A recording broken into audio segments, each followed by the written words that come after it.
नमस्ते बच्चों।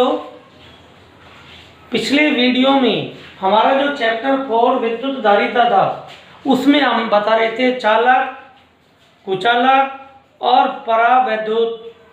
और ये बताया था परावैद्युत दो प्रकार के होते हैं। परावैद्युत इन्हें बोलते हैं हम डाइलेक्ट्रिक।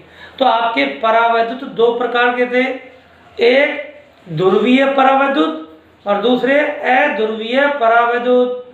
और हमने देखा था कि विद्युत क्षेत्र की अनुपस्थिति में चाहे ध्रुवीय परावैद्युत हो और चाहे अध्रुवीय परावैद्युत हो, दोनों का नेट द्विध्रुव आघूर्ण क्या होता है? जीरो। कारण ध्रुवीय परावैद्युत में अणु का द्विध्रुव आघूर्ण तो होता है, लेकिन टेम्परेचर के कारण ये जो द्विध्रुव हैं ये अव्यवस्थित रहते हैं। इस कारण उन सबका सदिश जोड़ कहा जाता है जीरो। और जब बाह्य विद्युत क्षेत्र लगाते हैं तो इन पर क्या लगते हैं? बलाघूर्ण।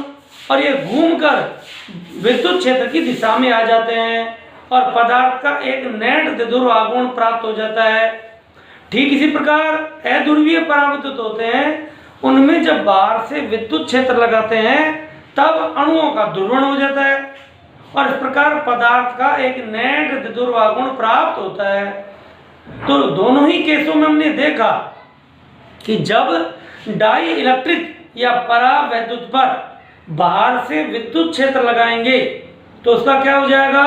उसका ध्रुवण हो जाएगा या उसका एक नेट विद्युत द्विध्रुव आघूर्ण आ जाएगा। इसे क्या कहते हैं हम? परावैद्युत का ध्रुवण। टॉपिक क्या है? परावैद्युत पदार्थ का ध्रुवण या polarisation of dielectric material. तो क्या है? परावैद्युत पदार्थ का ध्रुवण क्या होता है कि जब किसी परावैद्युत को विद्युत क्षेत्र में रखा जाता है तो उसमें एक नेट विद्युत द्विध्रुव आघूर्ण उत्पन्न हो जाता है, जिसे परावैद्युत का ध्रुवण कहते हैं। जब किसी भी डाइलेक्ट्रिक या परावैद्युत को विद्युत क्षेत्र में रखा जाता है तो उसमें नेट विद्युत द्विध्रुव आघूर्ण प्रेरित होने को क्या कहेंगे? परावैद्युत पदार्थ का ध्रुवण कहते हैं। अब इसी में एक नया सेंटेंस है, रेखिक समदैशिक परावैद्युत पदार्थ या लीनियर आइसोट्रोपिक डाइलेक्ट्रिक। ये क्या होते हैं कि वे परावैद्युत पदार्थ जिनमें प्रेरित विद्युत द्विध्रुव आघूर्ण, क्या प्रेरित विद्युत द्विध्रुव आघूर्ण जो है वो आरोपित विद्युत क्षेत्र के समानुपाती हो। किसके? आरोपित विद्युत क्षेत्र के समानुपाती होता है। विद्युत क्षेत्र बढ़ेगा, प्रेरित द्विध्रुव आघूर्ण बढ़ जाएगा। तो ऐसे पदार्थों को रेखीय समदैशिक पदार्थ, परावैद्युत पदार्थ कहते हैं। तो देखिए, परावैद्युत पदार्थ का ध्रुवण बाह्य विद्युत क्षेत्र में रखने पर पदार्थ के अंदर प्रेरित विद्युत द्विध्रुव आघूर्ण उत्पन्न होने को परावैद्युत पदार्थ का ध्रुवण कहते हैं। अब रेखीय समदैशिक परावैद्युत पदार्थ ऐसे परावैद्युत जिनमें उत्पन्न प्रेरित विद्युत द्विध्रुव आघूर्ण आरोपित विद्युत क्षेत्र के समानुपाती होता है। ऐसे पदार्थ क्या कहलाएंगे? रेखीय समदैशिक परावैद्युत पदार्थ कहलाते हैं। अब आपकी परावैद्युत का भंजन, ब्रेकडाउन ऑफ डाइलेक्ट्रिक।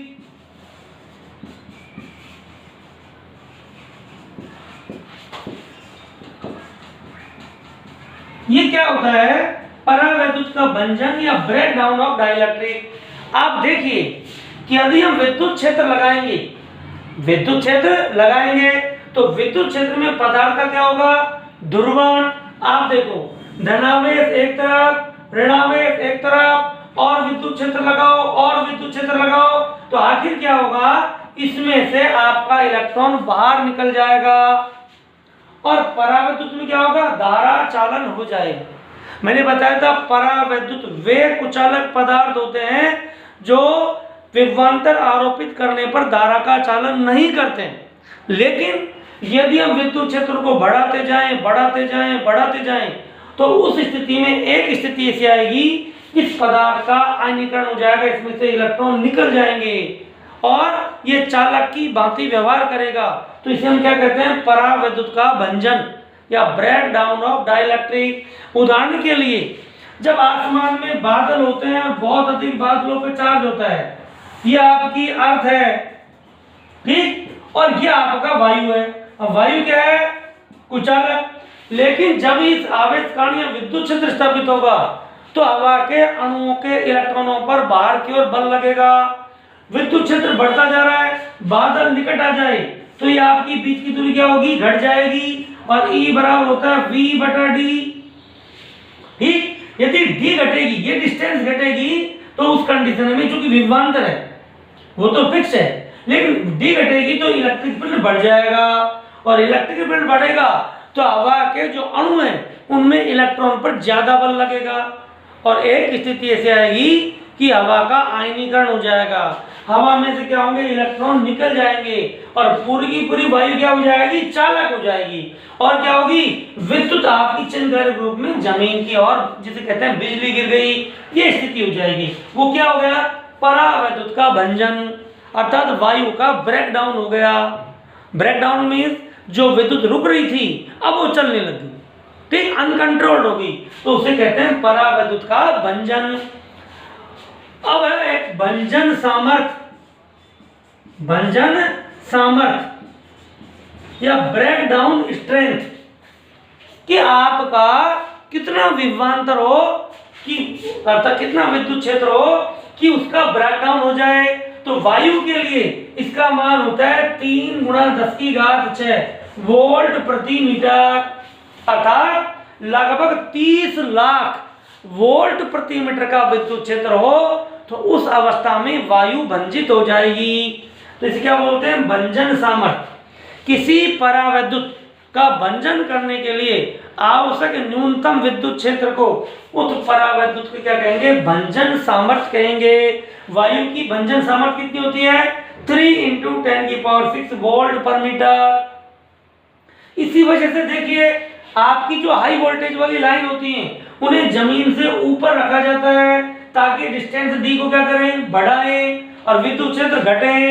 यदि ज्यादा वोल्टेज की लाइनों को हम जमीन के निकट रखेंगे, उस स्थिति में यदि इस तरह का आपका विद्युत क्षेत्र पैदा हो गया तो हवा का रोधन टूट जाएगा और क्या होगा, करंट जमीन की ओर आने लग जाएगा। ठीक, तो ये आपकी क्या थी, भंजन सामर्थ्य। तो आपका परावैद्युत का भंजन और भंजन सामर्थ्य ये आपके सिलेबस में टॉपिक नहीं है, लेकिन सामान्य जानकारी के लिए मैंने आपको बता दिया है इनको। देखिए बच्चों, नेक्स्ट टॉपिक आपका ध्रुवण सदिश या पोलराइजेशन वेक्टर, जिसको हम P वेक्टर से लिखेंगे। ये क्या होता है कि जब हम विद्युत क्षेत्र लगाते हैं तो पदार्थ के इकाई आयतन में कितना विद्युत ध्रुवागुण प्रेरित हो गया, उसे हम कहते हैं ध्रुवण सदिश या पोलराइजेशन वेक्टर। विद्युत क्षेत्र की उपस्थिति में परावैद्युत के इकाई आयतन में प्रेरित विद्युत ध्रुवागुण को ध्रुवण सदिश कहते हैं। और ध्रुवण सदिश जो P वेक्टर है वो आरोपित विद्युत क्षेत्र के समानुपाती होता है। किसके लिए, रेखिक समदैशिक परावैद्युत के लिए। रेखिक समदैशिक परावैद्युत के लिए ध्रुवण सदिश, क्या है ध्रुवण सदिश, इकाई आयतन में प्रेरित ध्रुवागुण का मान आरोपित विद्युत क्षेत्र के समानुपाती होता है। यह P वेक्टर बराबर काई, इसको लिखते हैं काई, काई बोलेंगे, काई E वेक्टर। ठीक, ये भी लिख सकते हैं, और P वेक्टर बराबर ε0 काई E वेक्टर भी लिख सकते हैं। जब हम ऐसा सिस्टम की बात करते हैं तो ऐसा लिखते हैं, और गाउसियन सिस्टम में हम ऐसा लिखते हैं। आपकी बुक्स में ऐसा लिखा है इसलिए इसको लिखा गया। यहाँ जो काई E है, काई इसे बोलते हैं विद्युत प्रवृत्ति, पदार्थ की विद्युत प्रवृत्ति, अर्थात इलेक्ट्रिक ससेप्टिबिलिटी। क्या कहेंगे इसे, विद्युत प्रवृत्ति या इलेक्ट्रिकल ससेप्टिबिलिटी कहते हैं XE को। और ये पदार्थ की ध्रुवता का माप कि वो विद्युत क्षेत्र में, जैसे हमारे पास समान विद्युत क्षेत्र है, उसमें एक पदार्थ ज्यादा ध्रुवित हुआ और एक पदार्थ कम ध्रुवित हुआ, तो हम कहेंगे जो ज्यादा ध्रुवित हो गया उसकी विद्युत प्रवृत्ति अधिक है, उसकी इलेक्ट्रिकल ससेप्टिबिलिटी का मान अधिक है। तो ये उसकी ध्रुवता का माप है काई, और यह एक विमाहीन राशि, क्या है काई? डायमेंशनलेस क्वांटिटी है। तो देखिए ध्रुवण सदिश पी वेक्टर क्या होता है? परावैद्युत के इकाई आयतन में प्रेरित विद्युत ध्रुव के मान को ध्रुवण सदिश पी वेक्टर कहते हैं।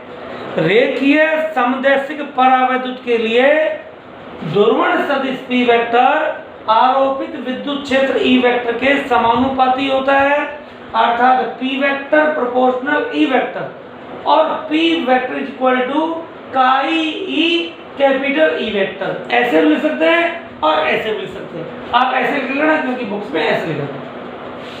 यह काई समानुपाती का नियतांक है, जिसे पदार्थ की विद्युत प्रवृत्ति कहते हैं। यह पदार्थ की विद्युत ध्रुवता का माप है तथा यह एक विमाहीन राशि है। तो यह आपका कहता ध्रुवण सदिश। इस तरह से आपके परावैद्युत वाला टॉपिक है खत्म। दोबारा फिर आएगा जब हम संधारित्र पढ़ेंगे, जब बाद में डिस्कशन करेंगे। अब हमारा चैप्टर का जो नाम है विद्युत धारिता, इस पर चलते हैं। इस पर विद्युत धारिता। अब देखो बच्चों, हमारा जो मेन टॉपिक है विद्युत धारिता वो आ जाता है। अब इसको समझते हैं। धारिता मीन्स होता है धारण करने की क्षमता। ठीक, जैसे 2 लीटर की बाल्टी है तो उसकी क्षमता कितनी है? 2 लीटर, वो उसके वॉल्यूम की कैपेसिटी है। ठीक इसी तरह से किसी भी कंडक्टर को या चालक को जब आवेश देते हैं तो वो कितना आवेश मैक्सिमम ले सकता है, वो उसकी कैपेसिटी कहलाएगी। जैसे किसी 2 लीटर की बाल्टी, उसमें पानी भरो तो 2 लीटर से ज़्यादा भरने पर पानी क्या होगा? बाहर फैलने लगेगा। ठीक इसी तरह से या किसी चालक को उसकी कैपेसिटी से ज़्यादा आवेश देंगे तो क्या होगा? विद्युत विसर्जन होगा और चिनगारियों के रूप में आवेश का होगा बाहर निकलेगा। ठीक, तो ऐसा नहीं है चालक नहीं भरता, चालक भी भर जाता है और वो भी आवेश का विसर्जन करता है, जिसे हम क्या करते हैं? स्पार्किंग बोलते हैं। स्पार्क करेगा, उसमें से चिंगारियां निकलेंगी। तो ये तो उसका कॉन्सेप्ट हुआ धारिता का। धारिता मीन्स धारण करने की क्षमता। फिर मैंने बताया था आपको विद्युत विभव वाले चैप्टर में कि विद्युत विभव क्या है? आवेश का लेवल। कि किसी चालक को जब आवेश देंगे तो उसके लेवल में वृद्धि होगी, जिसे बोलेंगे विभव में वृद्धि। तो यदि किसी चालक को आवेश देते हैं तो उसके विभव में क्या होगी? वृद्धि। जैसे किसी बर्तन में पानी भरेंगे तो पानी के तल में क्या होगी? वृद्धि। और तल में जो वृद्धि है वो दिए गए पानी की मात्रा के समानुपाती होगा। ठीक इसी प्रकार किसी चालक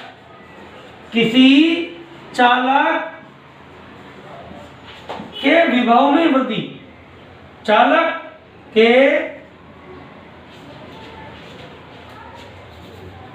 को आवेश देने पर इसके विभव में वृद्धि या इंक्रीमेंट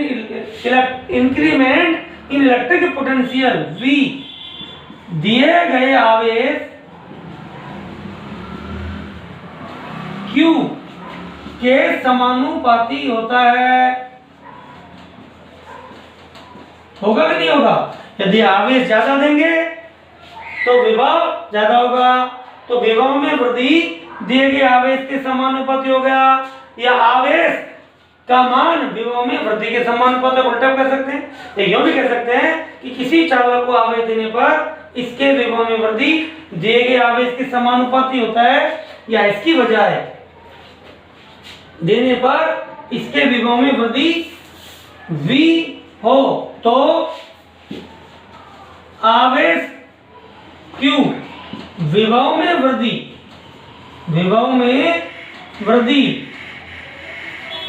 V के समानुपाती हो।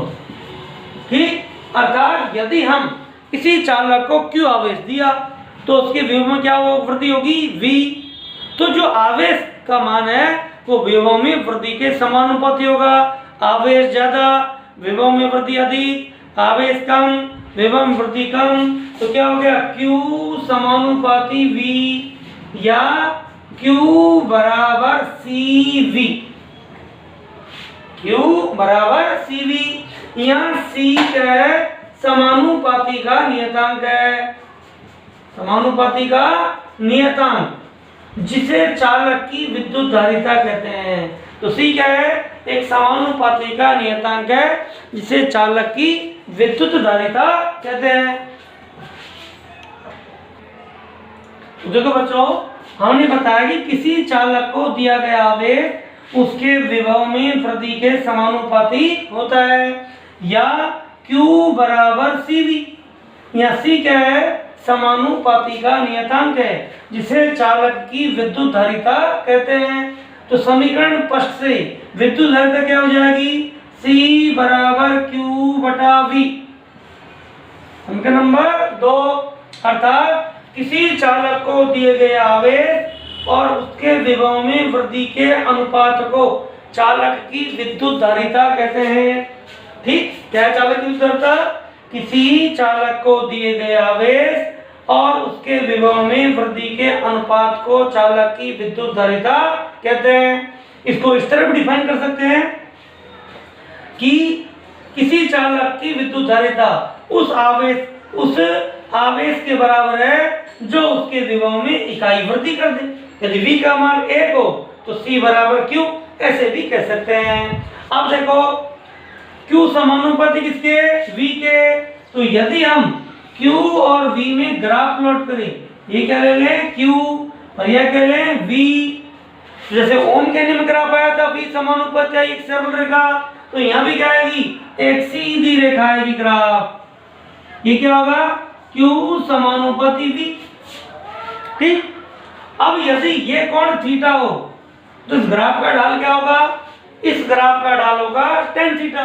देखो यदि मैं यहाँ पर एक त्रिभुज बनाऊंगा तो देखो ये कोण थीटा तो ये भी थीटा, तो ये क्या है, दिया गया आवेश और ये क्या है, विभव में वृद्धि, तो tan थीटा बराबर क्या आ गया, Q बटा V, और ये क्या होती है C। तो यदि Q और V के बीच ग्राफ खींचा जाए तो एक सरल रेखा आती है और इस रेखा का ढाल चालक की धारिता के बराबर होगा। लेकिन ये ध्यान रखना है कि यदि ग्राफ में y अक्ष पर आपका विभवांतर ले लें और यह Q ले लें, उस कंडीशन में जो ग्राफ का ढाल है थीटा, वो tan थीटा बराबर V बटा Q और वो 1 बटा C के बराबर होगा। तो ये ध्यान रखना है कि ग्राफ में x अक्ष और y अक्ष पर क्या राशि ली गई है। यदि y अक्ष पर Q है, x अक्ष पर V है, तो ढाल विद्युत धारिता के बराबर होगा, और x अक्ष पर Q है, y अक्ष पर V है, तो ढाल विद्युत धारिता के व्युत्क्रम के बराबर होगा। ये आपका विद्युत धारिता होगी। अब आपकी विद्युत धारिता की निर्भरता, किसी ध्यान रखना, जब भी आपका कोई समानुपाती का नियतांक आए तो वो उन राशियों पर निर्भर नहीं करेगा जिनके लिए वो नियतांक आया है, अर्थात C का मान Q और V पर निर्भर नहीं करेगा। क्यों नहीं करेगा, देखो आप लोगों के फॉर्मूले में तो Q और V है, आप यदि Q को बढ़ाओगे तो V उसी अनुपात में बढ़ जाएगा। Q को दुगुना करो V दुगुना, Q को 3 गुना करो V 3 गुना, C के मान में कोई फर्क नहीं पड़ेगा। जिससे ओम के नियम में V समानुपाती आई, V बराबर R आई, तो R बराबर V अपॉन I, तो R का मान V और I पर निर्भर नहीं करता था, क्योंकि V बढ़ाओगे तो I उसी अनुपात में बढ़ जाएगा। तो जहां कहीं भी, ये जनरल चीज ध्यान रखनी है, जहां कहीं भी समानुपाती का नियतांक आता है तो वह उन भौतिक राशियों पर निर्भर नहीं करेगा जिनके लिए वो नियतांक आया है। ठीक, तो फिर ये प्रश्न ये उठता है कि C का मान किस पर निर्भर करेगा। C क्या है, धारिता, धारिता मीन्स धारण करने की क्षमता, तो ये किस पर निर्भर करेगा, चालक के आकार और आकृति पर। यदि चालक का आकार बढ़ेगा तो उसके धारण करने की क्षमता अर्थात धारिता बढ़ती है। दूसरा, चालक के चारों ओर के माध्यम पर, यदि चालक के चारों ओर वायु या निर्वात के स्थान पर एप्सिलॉन आर परावैद्युतांक वाला माध्यम हो तो धारिता एप्सिलॉन आर गुना बढ़ जाएगी। तो चालक के चारों ओर के माध्यम पर। और तीसरा, चालक के निकट किसी अन्य चालक की उपस्थिति पर। तो किसी भी चालक की विद्युत धारिता तीन बातों पर निर्भर करती है। चालक के आकार या आकृति पर। चालक का आकार या आकृति बढ़ने पर चालक की विद्युत धारिता बढ़ जाती है। नंबर सेकंड, चालक के चारों ओर के माध्यम पर।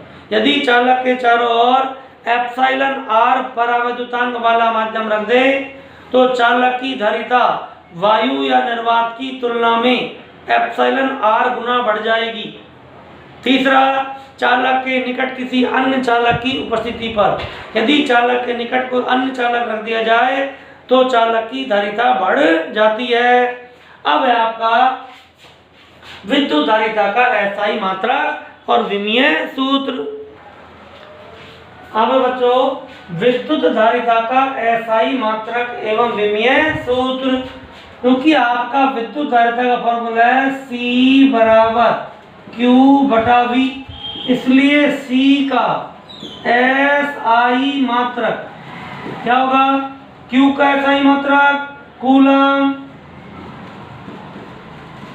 और विभव में वृद्धि का एसआई मात्रक वोल्ट। तो आपका क्या होगा? विद्युत धारिता का एसआई मात्रक का कूलम पर वोल्ट, जिसको हम बोलते हैं फैरड। क्या बोलेंगे? एफ से लिखेंगे। तो विद्युत धारिता का एसआई मात्रक फैरड होता है, जिसका नाम है फैरड। ठीक, कूलम बटा वोल्ट, जिसे क्या बोलेंगे? फैरड। तो आपसे पूछे विद्युत धारिता का एसआई मात्रक, तो होगा फैरड। फैरड विद्युत धारिता का बहुत बड़ा मात्रक है, अतः इसके छोटे मात्रक milli farad, micro farad, nano farad, pico farad आदि का उपयोग करते हैं। 1 milli farad is equal to 10⁻³ farad. 1 micro farad is equal to 10⁻⁶ farad. 1 nano farad is equal to 10⁻⁹ farad. 1 pico farad is equal to 10⁻12 farad. तो इनका भी उपयोग करते हैं। अब है इसका विमीय सूत्र। C का विमीय सूत्र बराबर आवेश का विमीय सूत्र बटा विभवांतर का या विभव का विमीय सूत्र। ये हो गया आवेश। विभव का याद नहीं हो तो V बराबर होता है W और बटे में Q। तो Q पर चला जाएगा तो होगी Q की विमा का स्क्वायर बटा कार्य की विमा। आवेश की विमा होती है T1 A1, इस पर 2 स्क्वायर और कार्य की M1 L2 T-2, ये हो जाएगा T2 A2 upon M1 L2 T-2। तो क्या हो जाएगा? M-1 L-2 T4 और A2। तो ये आपके इसका विमीय सूत्र आ गया। तो विद्युत धारिता का विमीय सूत्र क्या है? M-1 L-2 T4 A2। तो ये तो फैरड इसका एसआई मात्रक है। अब एक चीज और बता दें, एक फैरड कितनी धारिता होती है? तो देखो 1 फैरड इक्वल होगा 1 कूलम अपॉन 1 वोल्ट। अर्थात यदि किसी चालक को 1 कूलम आवेश देने पर उसके विभव में 1 वोल्ट की वृद्धि होती है तो चालक की धारिता 1 फैरड होगी। समझ में आ गया? यदि किसी चालक को 1 कूलम आवेश देने पर उसके विभव में 1 वोल्ट की वृद्धि हो तो चालक की धारिता कितनी होगी? 1 फैरड होगी। तो ये क्या हो गए? विद्युत धारिता के एसआई मात्रक और विमीय